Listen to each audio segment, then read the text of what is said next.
Et salut tout le monde, on se retrouve pour une petite vidéo deck tech sur la liste d'Ash que j'ai joué au World ce week-end avec laquelle j'ai terminé 48ème. Je vais essayer de faire une vidéo assez courte, assez concise, plus axée sur la partie un peu technique de ma stratégie, comment j'ai vu les choses, et un peu aussi sur forcément la decklist, le choix, et on va s'attarder un peu sur toutes les cartes, les match-ups que j'attendais, tout ça.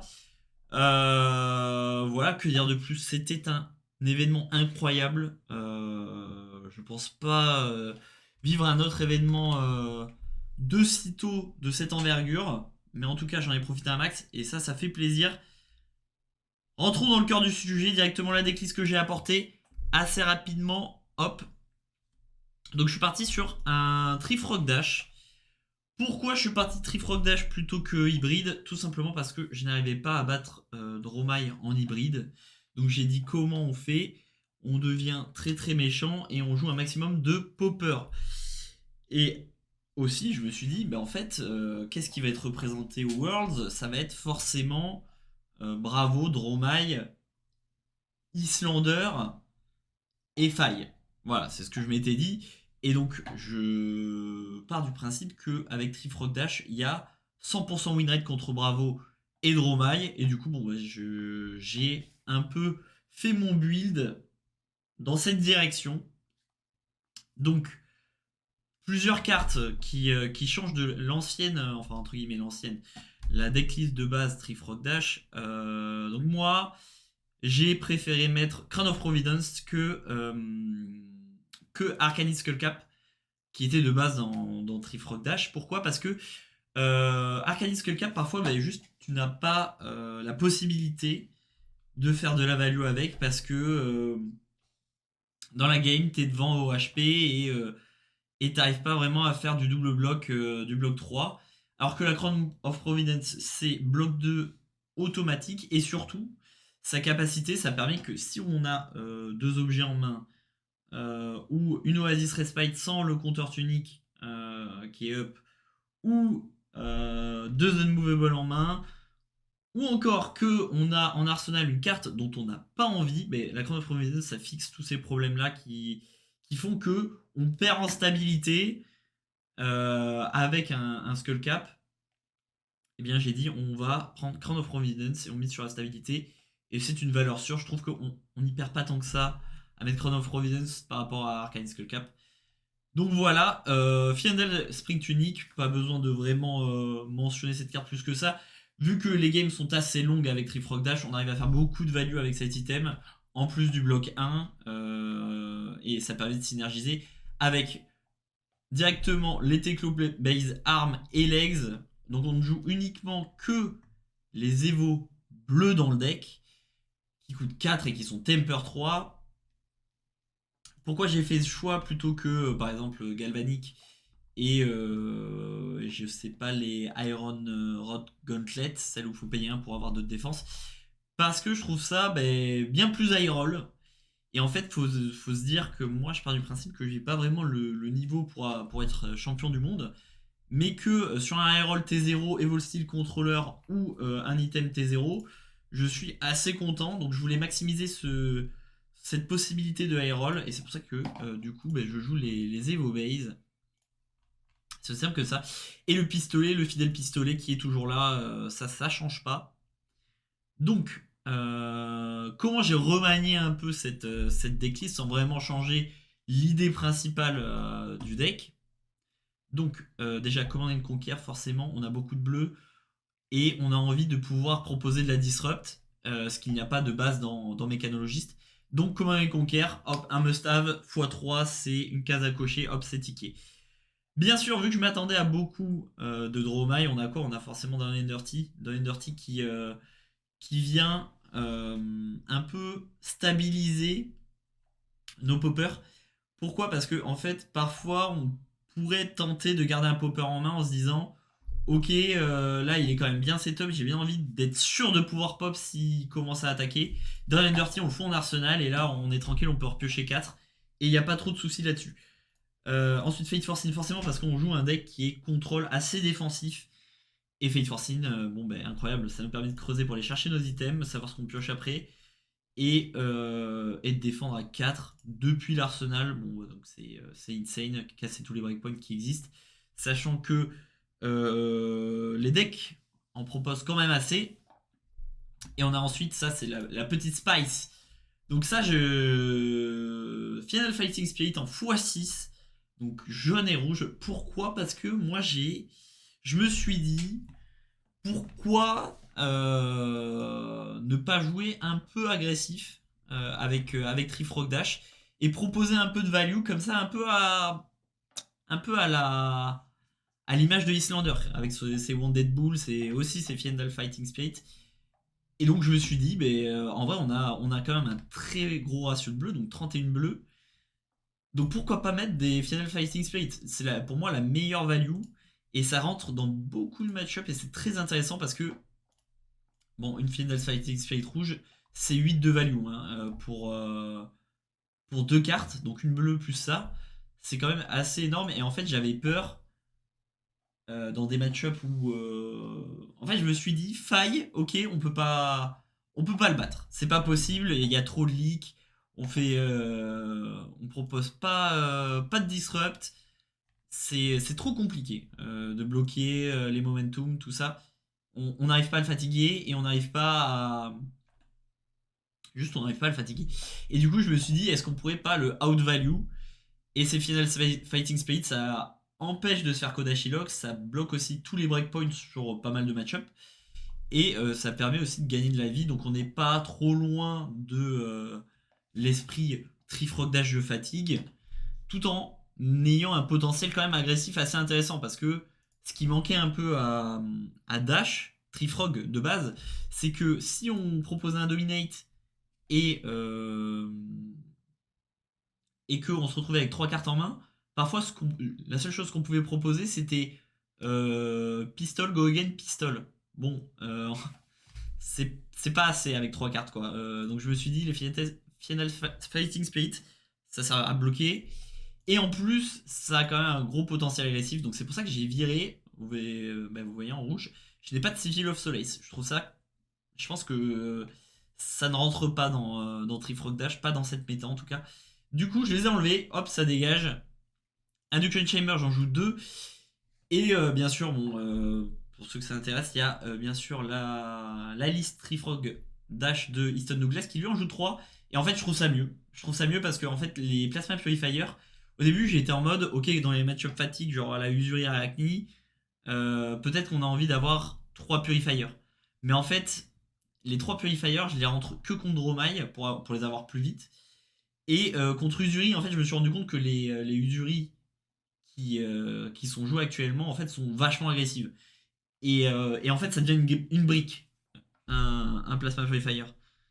Donc j'ai décidé de. En fait, je pense que c'est vraiment mieux 3 inductions que 3 Purifiers parce qu'en fait, dans le match-up Dromai, t'as envie d'avoir tes inductions assez rapidement pour clean. Par exemple, si on a que 2 d'attaque sur son pistol, on peut faire 2 sur un Miragai et 2 sur un Ashwing. Et ça permet de clean plus facilement du coup tous ces types de dragons. Voilà les Induction Chamber. Oasis Respite forcément contre les match-up de type Wizard et aussi Bravo et Azalea parce que en fait ça passe au-dessus des Dominate. Mais sinon en fait je ne joue pas ces Oasis Respite dans Fight par exemple ou dans le Mirror parce que en fait ça devient une brique dans les match-up aggro si on n'a pas le compteur tunique qui est là. Donc moi j'évite. Voilà, donc Plasma Purifier, c'est ce que je disais. En fait, même contre Bravo, je rentre que 2 Induction, 2 Purifier. C'est bien plus efficace parce que les Bravos peuvent être aussi très agressifs. Et avoir une main avec 2 items, ça vous met dans la tourmente assez rapidement. 3 Singbilo forcément. Et 3 Unmovable pour target tout ce qui est Bravo Azalea ainsi que Usuri. Donc ça c'est bon. Ensuite, plus Wave Protocol, rien de spécial. En fait, les Grade, on s'en fout. C'est juste une mécano qui coûte 3, bloc 3, qui tape à 6. Donc pareil, on garde le potentiel agressif et on est toujours en mode popper contre Dromai qu'on target. Donc tout va bien. Une Remembrance qui sera utilisée dans le match-up contre Islander avec l'Imperial Warhorn. J'y reviendrai un peu plus tard. Sinon, c'est jouer aussi contre Dromai pour faire remonter les Fiendal Fighting Spirit. C'est pour ça que je pense que je vais faire des changements à la liste pour s'adapter un peu à la méta qui va arriver. Et je pense mettre que 3 Final Fighting Spirit et toutes les Terminator Tank et War Machine que Easton Douglas a mis dans sa liste. Mais toujours environ les Sigil of the Lights. Bon, enfin, je vais bosser sur ça en stream là, dans les jours qui suivent. Bah, vous pourrez me regarder en stream si ça vous intéresse. Je pense que je vais mettre d'ailleurs le lien dans la description pour ceux que ça intéresse. Voilà, n'hésitez pas à follow. Hein, on se met bien. Spark of Genius, bien sûr, un must-have. Sinon, on joue pas dash. Hein. Donc, Spark of Genius, bien sûr, pour aller chercher les items T0 ou les items quand on a la tempo. Les Springboard Somersault. Donc, on n'en joue que 2 parce que, bien sûr, en doublon, dans une main, t'es un peu triste. Et si ton arsenal est déjà plein, t'es un peu triste aussi. Donc, 2 fois, ça suffit. Ça permet d'avoir une jaune, donc pitch au cas où, et une DR qui bloque à 4 en plus pour 0. Ça fait toujours plaisir. Que dire de plus sur cette carte? Rien. On la joue parce que sinon on jouerait pas Trifrock Dash, vu que le nom du deck vient de là. That's All You Got, bien sûr, contre les ninjas. Donc on target tout ce qui est Double Strike, Brand. Avec ça, on fait de la value gratuite. Je pense que c'est un des seuls outs possibles contre Faille avec ce deck-là. Et ensuite, bon, toutes les bleus bloc 3, donc les Evo, bien sûr, donc les pieds et les mains. On n'utilise pas leur effet, hein, on n'utilise que le Temper 3, les Temper 3 et le bloc 3. Heart of Fiendal, bon, ça bien sûr ce n'est pas obligatoire. Ça permet de faire de la value toujours gratuite. Hein, on sait qu'on arrivera sûrement à le pitcher dans une game 2-3 fois. Surtout si on joue les Sparks, ça permet de shuffle le deck. Du coup, on peut l'avoir un peu plus rapidement et gagner des HP comme ça. Miam miam miam, c'est gratuit, ça fait plaisir. On a Magnetic Protocol forcément parce que bloc 3 tape à 5. Les Magnetic Shockwave, les Payload. À savoir que j'ai décidé de pas mettre tout ce qui est Last Ditch et Forte et tout.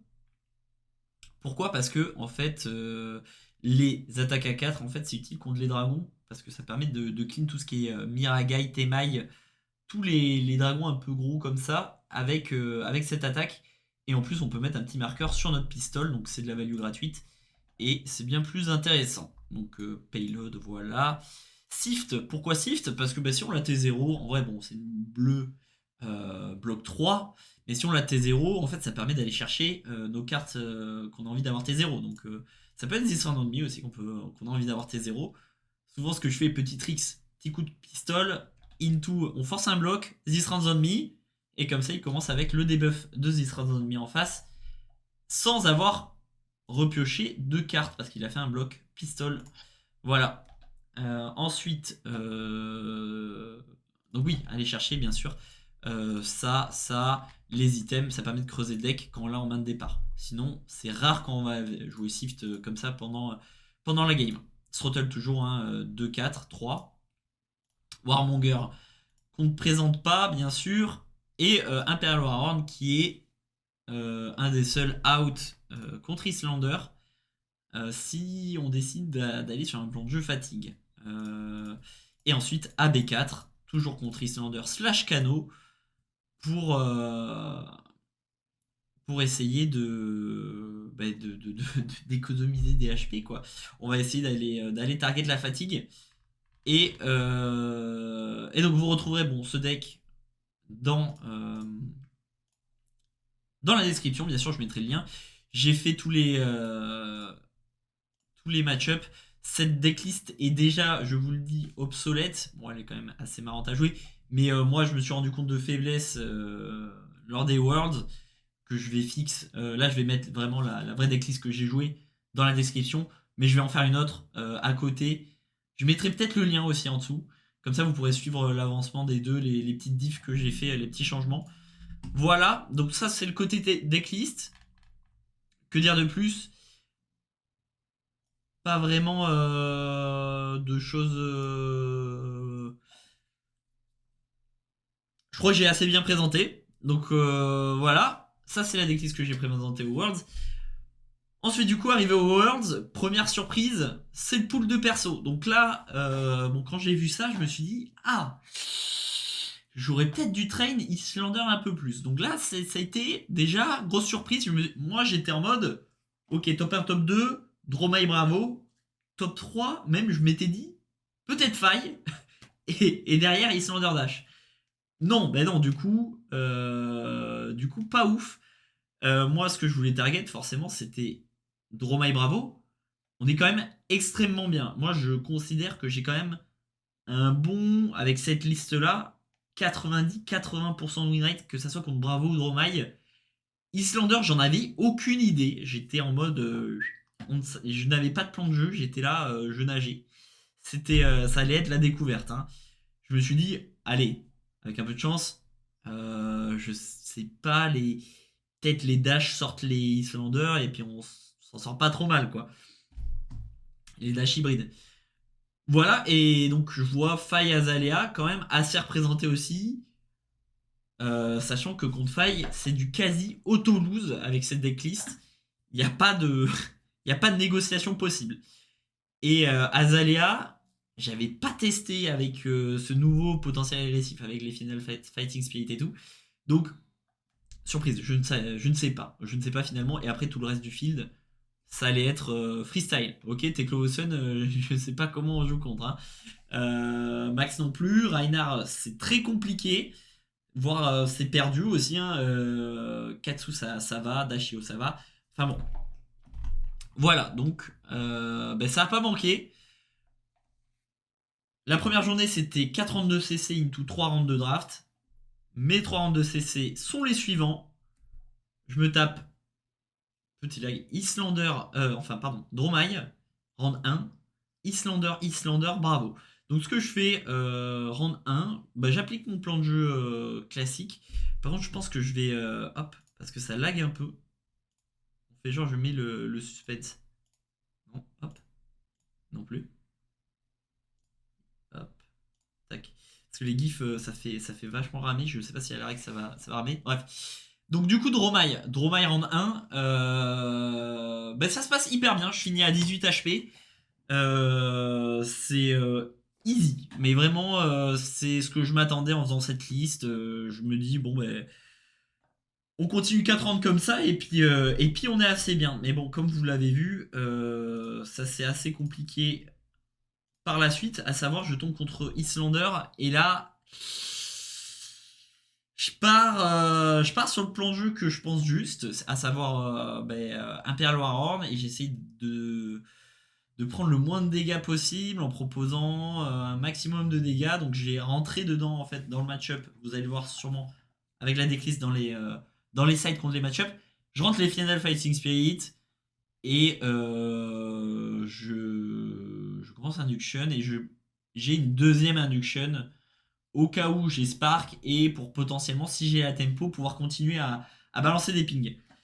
Et parce que j'ai pas grand chose de plus à mettre, qui est vraiment mieux, à savoir que potentiellement, ça serait intéressant de mettre des DR, mais c'est toujours compliqué un peu les DR contre Islander, parce que si elle propose pas de physique autour où tu l'as, bah, c'est une rouge. Certes, ça va dans l'arsenal, mais voilà, il y a des situations où t'as pas envie de l'avoir, quoi. Donc je mets le max de Blue et John, je mets les Brun, je mets Imperial Warhorn, je mets les Final Fighting Spirit et j'essaye de faire de la tempo. Mais le problème avec Islander, c'est que bah, y a une carte qui s'appelle Storm Rider qui, qui annule complètement cette course à la tempo. Au moment où tu proposes l'étal, et ben, ça n'a pas manqué, j'ai proposé l'étal et je suis instantanément mort. Je pense que c'est compliqué. Je pense que c'est un bon 57-43 pour Islander dans le match-up avec Trifrog. En tout cas avec cette liste. Donc voilà, je perds, je suis en 1-1. Et du coup, round 3, je suis un peu dévasté. Je tombe directement contre Islander. Bon, ben, ce qui se passe, la game est très serrée, mais je fais une sortie vraiment très correcte. J'arrive à faire beaucoup de value. avec les Final Fighting Spirit, j'ai touche coup sur coup comme ça et je fais un coup de Final Fighting Spirit et je mets beaucoup de pression comme ça et je continue. Des CNC, machin, enfin, ça roule. J'ai même pas à poser Imperial Warhorn, ça roule tout seul et je gagne, je gagne à 1 HP. Hein. Donc ça se joue vraiment à rien. Mais bon, ça passe. Donc ben, génial. Et je suis en 2-1. C'était assez inespéré. Cette win, euh, ça m'a grillé le cerveau. Et ensuite, je tombe contre Bravo, non pas Starvo, mais il n'y avait pas de gif de Bravo. RIP Bravo, désolé. Mais voilà. Et donc, du coup, problème.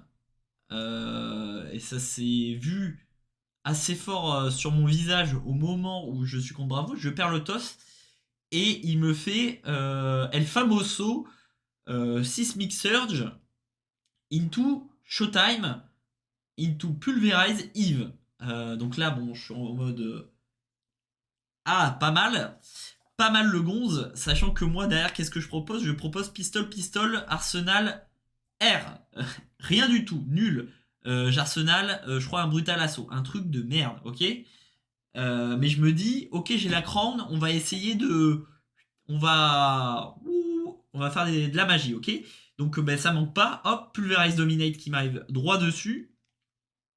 Je fais ok, bon ben c'est le jeu map of Lucette. Je prends, je mets ma crown, comme ça je vire mon arsenal bidon et je mets une carte.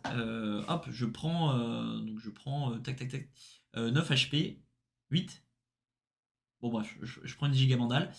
Euh, et derrière il finit son tour. Bien sûr, Yves Pulverize. Donc là, je me dis, putain, le prochain tour, je me reprends un Pulverize. C'est incroyable. Heureusement, je draw sur la croix d'un équipement. Je mets l'équipement et je mets un coup de pistole. Génial. Enfin, coup de pistole équipement dans le bon ordre. Et en fait, à ma grande surprise, qu'est-ce qu'il fait? Il décide de Starstruck Dominate directement avec ben, les Seismic Surge qu'il avait en jeu avec le Yves de Pulverize. Et donc du coup, eh ben, qu'est-ce qui se passe? Je bloque. Et en fait, ben, son Pulverize est resté pendant 5-6 tours dans l'arsenal. Et moi, en face, dans l'arsenal, j'avais quoi? J'avais CNC. Sauf que lui, il jouait Crown. Donc je me suis dit, on va pas lui laisser vider son arsenal comme ça. Et on va juste jouer. Et en fait ça s'est plutôt bien passé du coup. Parce que ben, jamais je m'attendais à un pummel. Forcément, il n'y avait pas la surprise pummel. Parce que son arsenal, je le voyais, c'était un pulverize. Et du coup, tu joues beaucoup moins autour de ça. Et les mains se déroulent assez bien, mais j'étais un peu vénère parce que je croyais que j'allais me faire sortir sur un T0 comme ça. Into T1, enfin, un double pulverize. Mais bon, ça s'est bien passé. Du coup, je finis en 3-1 au round de CC. C'était quand même assez inespéré. J'avoue que c'était pas ça que je visais. Hein. Je visais un 2-2 max. Mais bon, c'est passé sur un ping qui était pas vraiment fou pour moi. Et du coup, on attaque quoi? On attaque les drafts direct derrière avec 3 rounds.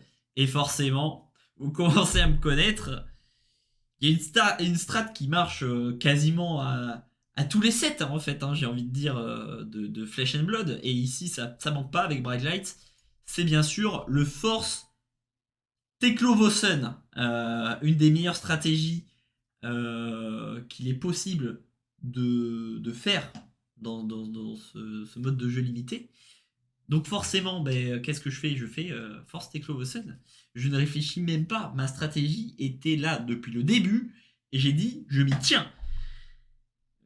Et du coup, bam, qu'est-ce que je vous fais? Je vous fais une petite tier list, bien sûr, des cartes à drafter.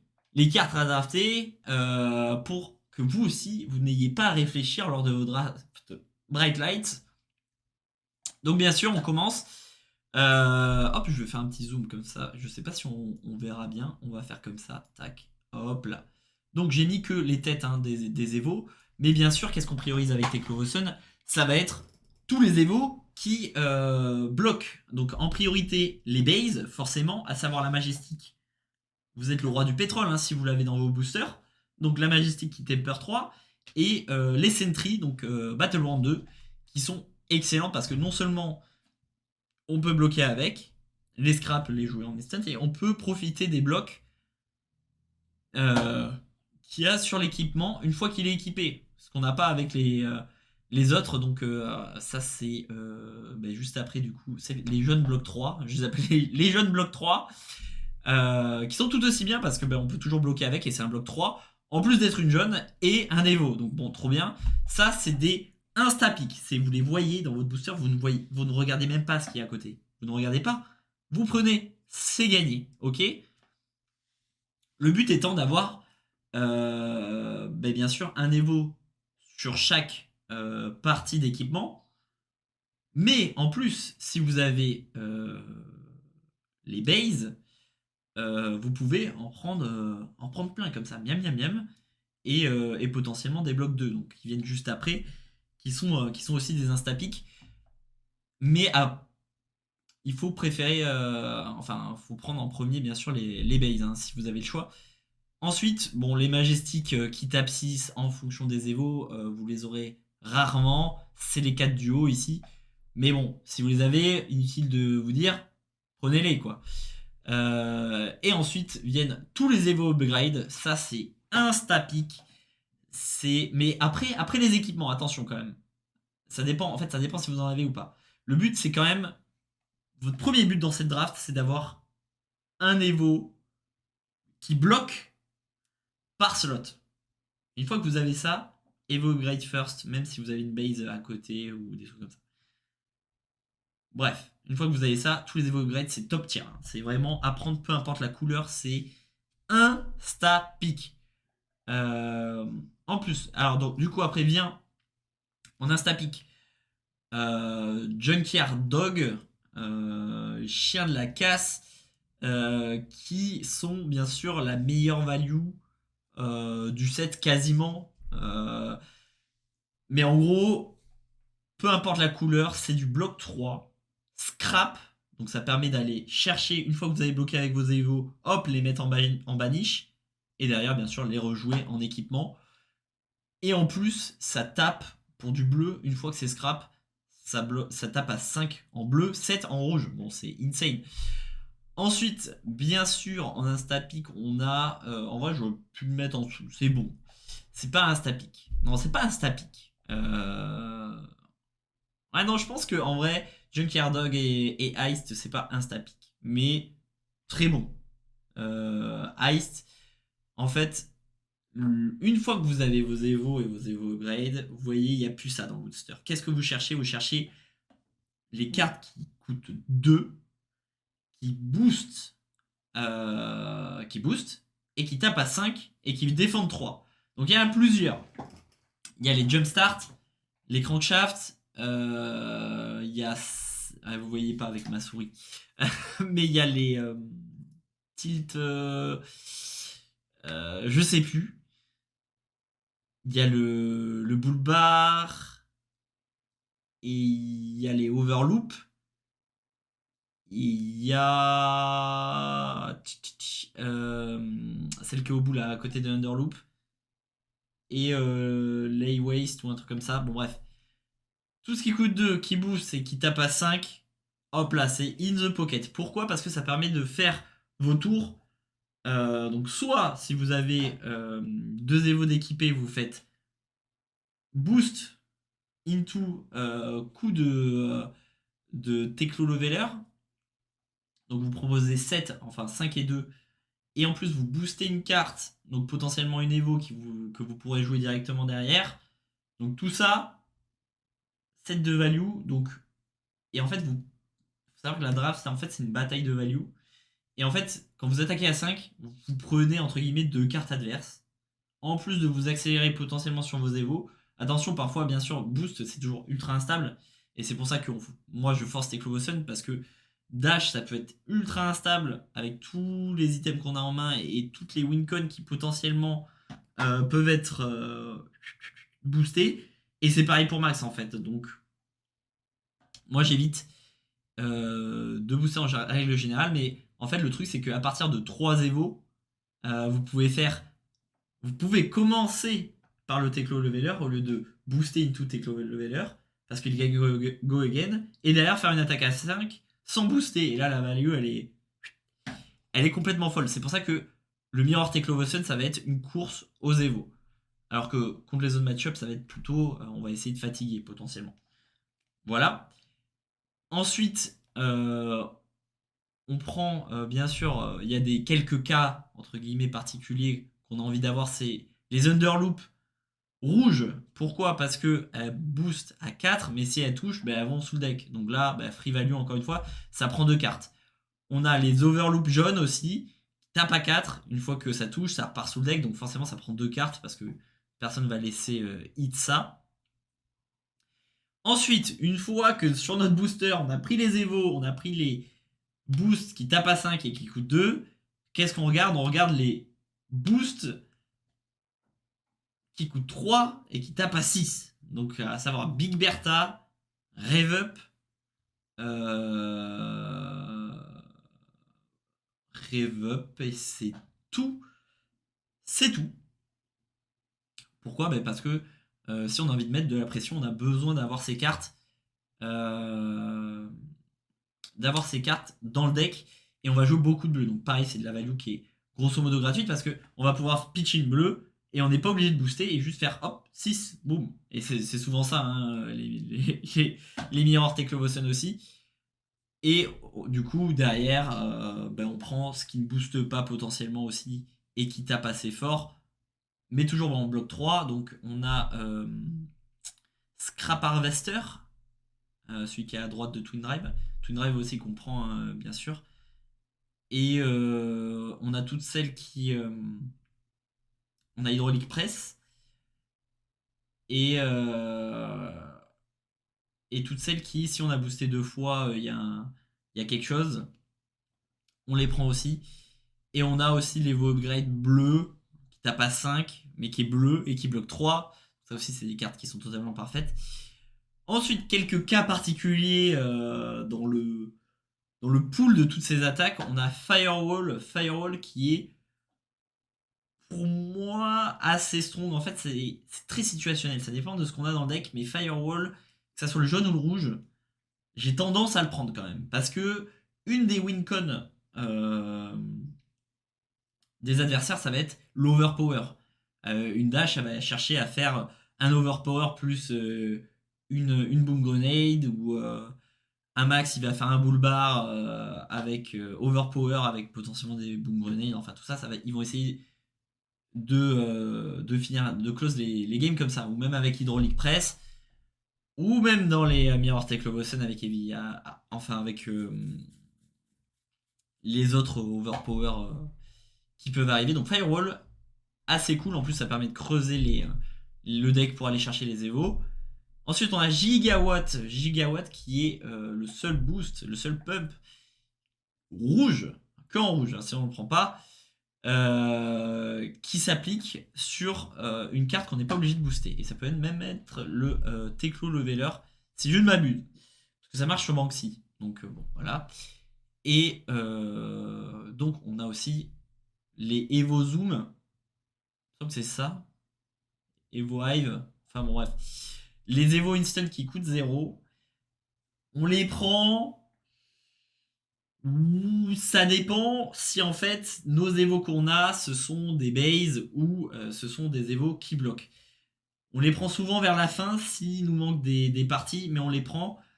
C'est assez bon dans le mirror parce que ça permet de, par exemple avec une bleue, faire Teklovosen, faire le Evo Zoom et piocher une carte.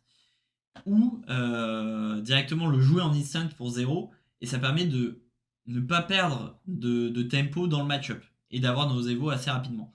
Plus on a d'Evo dans le mirror, plus on est content parce que plus on a de chance de les avoir. Ensuite, les cartes, c'est fine. C'est des cartes, ok, on les prend parce que il n'y a pas celle du haut, quoi. Vraiment, c'est une tier list, quoi. On a Ratchet Up, je crois que c'est comme ça que ça s'appelle. C'est pour 1, ça tape à 5, ça galvanise. Et si un item a été détruit, ça fait -1 de défense. Bref, on s'en fout. Ce qui est intéressant, c'est que pour 1, ça tape à 5. Le problème, c'est le bloc 2. Mais voilà, on peut le prendre. Ensuite, Tortune, pareil, ça coûte 2, ça tape à 6. 2, il me semble que ça coûte 2, ouais. Tape à 6, le problème c'est que ça bloque 2. Infuse Titanium, moi je l'aime bien, mais ça dépend encore de l'état du deck. Si j'ai assez de trucs qui tapent fort, je vais pas le prendre. Parce que juste le bloc 2, moi ça me répulse. C'est ma stratégie, hein, vraiment. Ça dépend aussi de mon ratio de bleu. Je vais y venir après. Ensuite, tout ce qui est scrap, donc scrap compactor, scrap harvester, c'est assez cool. C'est des blocs 3 qui nous permettent parfois de scrap assez facilement. Donc on bloque avec 3 cartes, on fait un scrap. Ça nous permet de setup nos Evo dans la baniche pour quand on aura de la tempo pour les jouer. Ensuite, Gazler, Gazler, un truc comme ça. Vous allez vous marrer avec les noms là, si vous les connaissez, il dit n'importe quoi le gars. Donc c'est pour 3, t'as pas 6 en boost. Donc pareil, ça c'est bon, c'est comme un Rive Up en fait, j'aurais dû le mettre au-dessus. Bon, je l'ai fait à la va-vite, ok. Donc voilà, bon, assez fine, on peut le prendre. J'évite de le prendre en jaune, mais je le prends. Alors là, c'est les noms. Euh, Tectonic Field, je sais pas quoi. Bref, c'est un bloc qui gagne un bonus si ça bloque de l'overpower. Bon, c'est au même titre que Firewall, mais moi je le prends que en rouge. Sinon, c'est vraiment moyen, nul. Voilà, je ne le prends pas. Ensuite, ça bloque slash pitch. C'est un peu le tiers en dessous, mais pas vraiment en fait. C'est-à-dire que c'est du situationnel. Ce qu'on va chercher à avoir comme stratégie, c'est euh, dans le deck quasiment que des rouges et des bleus. Je m'explique. Toutes les cartes qui tapent à 6, 6 plus, elles coûtent 3. Donc forcément, on a envie de pitch une bleue et d'attaquer à 6. Et pareil, on a envie d'avoir les bleus pour faire Teclo Loveler plus une attaque à 5 qui coûte 2 ou 5 boost plus Teclo Leveler. On a envie d'être quand même assez défensif et quand même pouvoir proposer un maximum de dégâts avec nos cartes. Et en fait, si on a des jaunes, ben, c'est des briques en fait, c'est vraiment des briques. Donc pour moi, tout ce qui est jaune, ça sert de bloc. Faut voir la valeur de bloc directement en dessous à droite, en bas à droite. Sinon, c'est pas intéressant.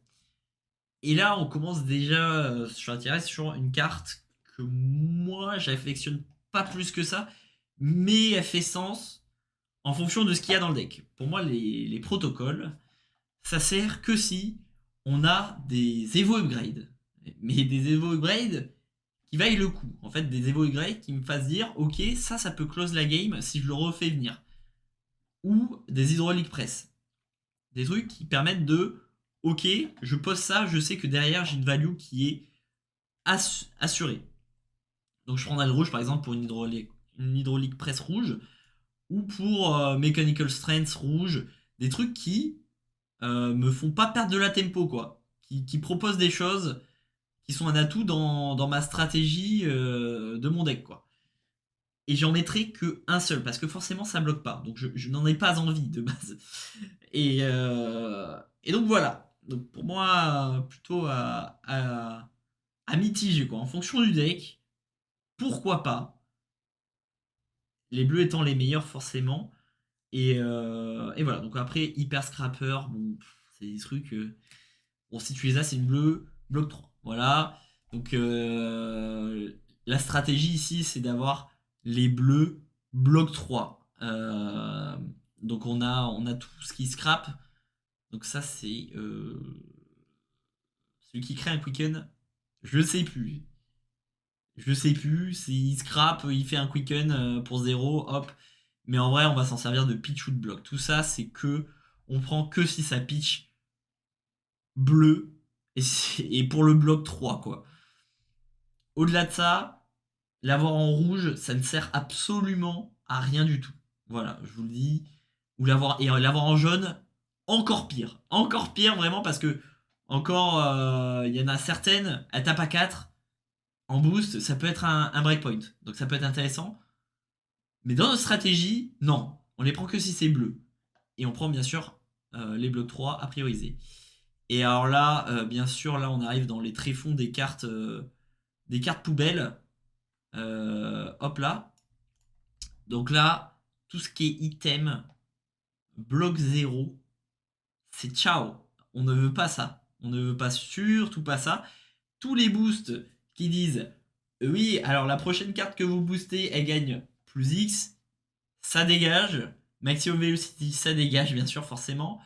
Les Boom Grenades, oui, c'est tentant, c'est nul. Moonshot, bah, c'est une jaune, donc on s'en fout. Et bien sûr, à éviter, mais alors là, ça c'est. Oula, ça pue, ça dégage. Surtout en draft, c'est les Teclo Base. Alors ça, nul. Alors que ce soit les Cogworks ou ceux qui sont Blade Break 1, à fuir. Mais alors là, c'est vraiment l'aspic parce que ça prend une carte. Tu prends une carte, pourquoi? Pour avoir une base dont on s'en fout, alors que ça aurait pu être un bloc dans ton deck ou une carte intéressante.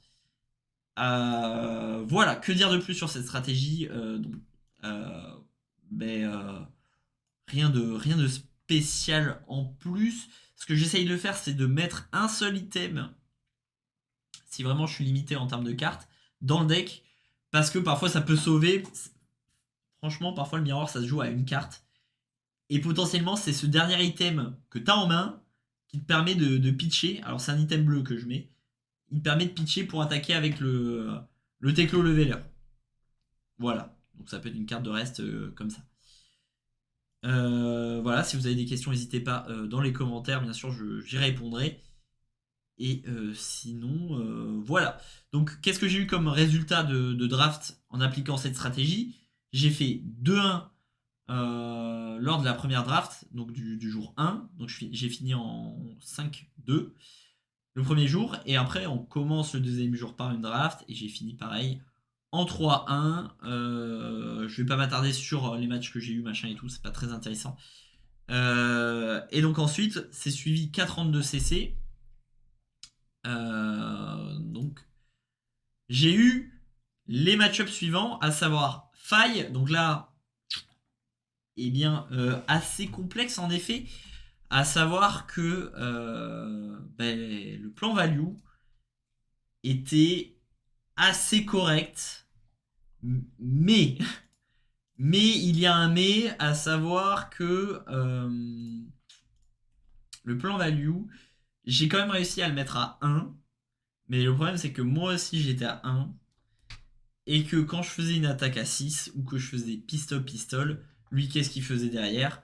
Je bloque avec 2 cartes, into, donc il avait plus d'équipement, hein, mais Kodashi, une attaque à 4. Bon, autant vous dire que tu tiens pas longtemps avec Dash. Comme ça, malgré les Final Fighting Spirit qui peuvent te permettre de sortir de ce Kodashi Lock, c'est trop oppressif. Donc la game se finit comme ça. En fait, j'ai pas de finisher contre Faille. Et j'ai pas de disrupt. Et donc c'est là où la decklist de Douglas est un peu meilleure. Et c'est pour ça que je pense que je la trouve pas idéale, mais je pense qu'elle est meilleure. Et c'est pour ça qu'il faut que je vois un peu plus comment on va. Je vais améliorer ça. Je vais essayer d'améliorer ça à mon goût, entre guillemets. Donc ensuite, Dromai. Ah bah voilà, si je clique sur les mauvais, j'ai tout mis dans le mauvais ordre. Dromai, sans appel, encore une fois.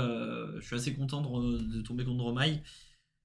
Je gagne, c'est assez large. Et après, encore Dromai. Pareil, je gagne un peu plus close cette game. Je vais pas la raconter en détail, mais Remembrance qui me met assez bien en fin de game, quand mon deck est assez petit parce que ben, je joue la fatigue. Hein. En fait, j'attaque même pas Dromai quand je joue contre Dromai parce que ça pourrait la mettre en dessous en termes de HP. Donc en fait, juste je setup mes items, je clean les dragons et Et voilà. Et après, Remembrance, tu remets les Final Fighting Spirit dans le deck. Et t'es giga bien parce que t'as des poppers qui te font gagner de la vie en fin de game. Et ça, c'est incroyable.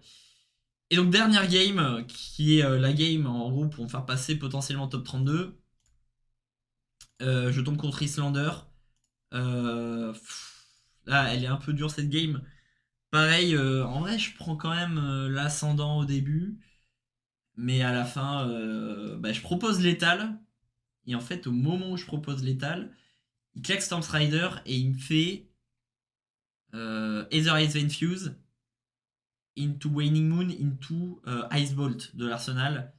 J'étais, je crois, à 5. J'avais une bleue et une jaune en main quand je propose l'étal. Mais ça suffit pas et je die complètement. C'est un peu dommage parce que ça, du coup, j'ai pas eu le PTI. Mais voilà. Ça se termine en 9-5 à SeaWorld à la 48e place. Je suis hyper content quand même de cet event et de cette performance. Bien sûr, je me dis, il y a peut-être des plans de jeu à aller chercher avec Islander. Je pense que j'avais vraiment pas assez train. Pour moi, en fait, c'était vraiment assez logique en voyant la decklist. J'avais mon plan de jeu, mais le plan de jeu, en fait, en réalité, Imperial Warhorn, en fait, ça marche pas vraiment parce que les games, t'as pas le temps. En fait, t'as pas le temps de setup 2 Imperial Warhorn et la tempo que tu perds en mettant une Imperial Warhorn et en la faisant péter, c'est quand même assez lourd. C'est quand même assez lourd dans la tempo. Donc, après, à voir. En fait, je me dis peut-être qu'il y a un plan de jeu où tu te dis juste, ben, je fais de l'AB et je creuse le deck, je fais AB4, machin et tout, et je creuse le deck juste et je reste passif. Je fais juste des blocs et je fais de l'AB, quoi. Et je creuse le deck comme ça jusqu'à Imperial Warhorn. Mais je suis pas sûr que le plan de jeu soit vraiment viable. À tester, mais je pense pas. Je vois pas encore comment vraiment se mettre bien contre Islander. Mais bon, dans les prochains jours, je vais essayer de bosser ça. Voilà, on va s'arrêter là. J'espère que bah, ça vous aura plu. C'était une petite vidéo comme ça, faite à la va-vite. Enfin, à la va-vite, j'ai quand même préparé les trucs, mais bon, bref. Voilà. Bah, n'hésitez pas à passer sur stream parce que bah, c'est là où je suis le plus actif. Ici, je fais pas vraiment beaucoup de vidéos. Mais bon, la première vidéo sur les nationaux vous avez plu. Donc, je me suis dit, allez, petite vidéo sur les Worlds et sur Trifrock Dash, qui est un deck que moi, je pense encore très très viable dans la méta, que je vais continuer à jouer tant que Dash est toujours jouable. Je vais juste essayer de peaufiner un peu la decklist de Easton Douglas que je mettrai en commentaire aussi. Enfin, en commentaire, n'importe quoi. En description, et comme ça, ben, vous pourrez voir aussi les différences avec cette liste. Bref, merci. Je vais couper là. Et puis, on se revoit soit en event, soit sur le stream. Voilà, au plaisir. Merci et puis ciao.